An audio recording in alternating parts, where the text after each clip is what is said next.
Import ang Ross, hindi pinasayaw ng Hinebra. At paano nangyaring si Ralph Ko pala ang magiging sakit ng ulo nitong si Coach Yang sa nangyaring laban. So wag na nga nating patagalin pa, tara at atin ang talakayin yan. Gandang bounce back ng Hinebra kung saan talagang lahat ng ginamit na player ni Coach Tim nag-effort. Kung nung huling laro nila versus Meralco, tinambakan sila. Pero nitong sumunod na laro nila versus Ross, tila sila ang napagbuntunan ng Hinebra kung saan Hinebra naman ang nantambak.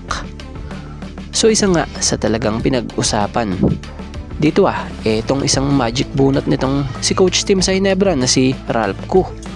Kung saan sa nangyaring larong ito, nagpaulan nga ng 3 points kung saan naging dahilan din para gumanda ang tempo ng laro ng Hinebra para ganahan yung mga teammates niya kung saan nasungkit nila ang panalo versus Ross sa final score na 114-90 kung saan 24 kalamangan ang kanilang nagawa rito.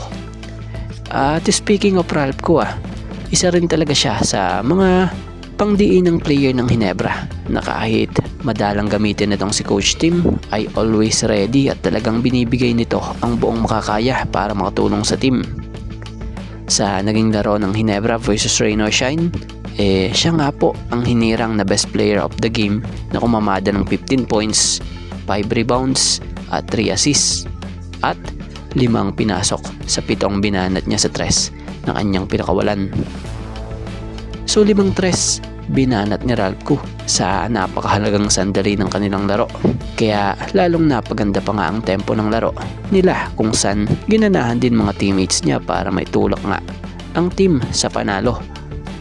Siya nga pala sa larong ito rin tila dito sumakit ang ulo ni Coach Yang nung nasurpresa dahil sa biglaang pakputok ng laro nitong si Ralph Ko na siyang nagpasakit talaga ng ulo nila. Biruin mo ba naman sa pagpasok ni Ralph Ko, pumukol ito ang 5 tres sa magandang percentage na may 71.43% para talunin ng Ross.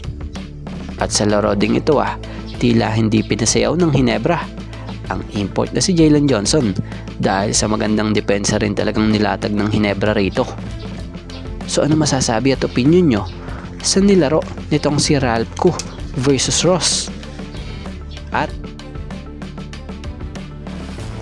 At siya nga po pala, pahabol lang, batiin ko lang yung mga nagpapa-shoutout sa ating mga ka-teammate din, gaya nila Ronil Medalla from Kawayan Masbate at si Juan 14 TV.